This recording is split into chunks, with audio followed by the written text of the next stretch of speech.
If you had a live Christmas tree and you're ready to take it down, or maybe it's starting to lose enough pine needles that you're ready to just get it out of the house, that doesn't mean Christmas decoration has to be over just yet. While it had a great life out in nature, then you brought it in to enjoy it as a Christmas tree, you can also re-gift it back to nature by decorating it with natural Christmas ornaments for the wildlife. So we've got a couple of examples that you can use here. Of course, the traditional string of popcorn or Cheerios with cranberries is a great way to make garland, but there's also some other things that you can introduce, like fresh fruit or even dehydrated fruit. So get some oranges or apples and slice those up, and it's really easy for the kids to thread those.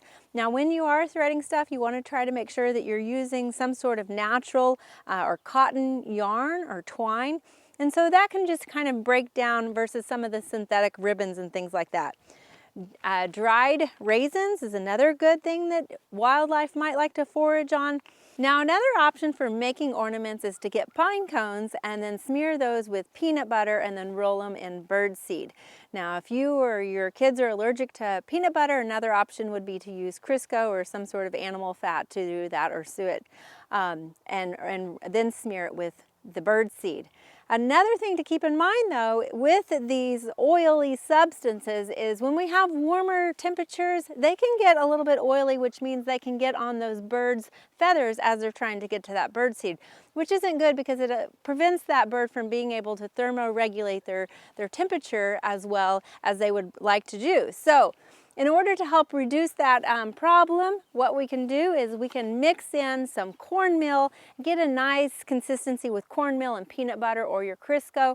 It'll still be sticky enough to roll it in that bird seed, but it'll take away and dry up some of that oil, preventing it from getting on those birds' feathers.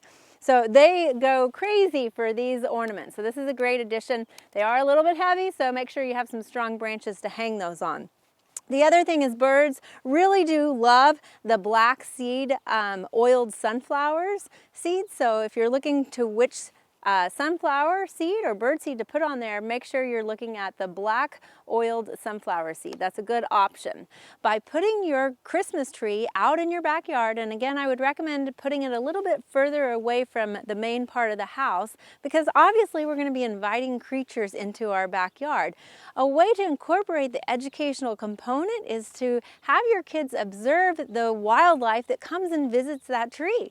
So they can simply observe it during the day to see how many different bird species they can identify by using different bird guides to identify those birds, or an even neater option would be to set up a wildlife cam on it at night to see what sort of creatures come through. So this is a fun family activity, and again, even though Christmas may be over and you're ready to take down the decorations, it doesn't mean that they have to completely go away, but why not re-gift it back to nature?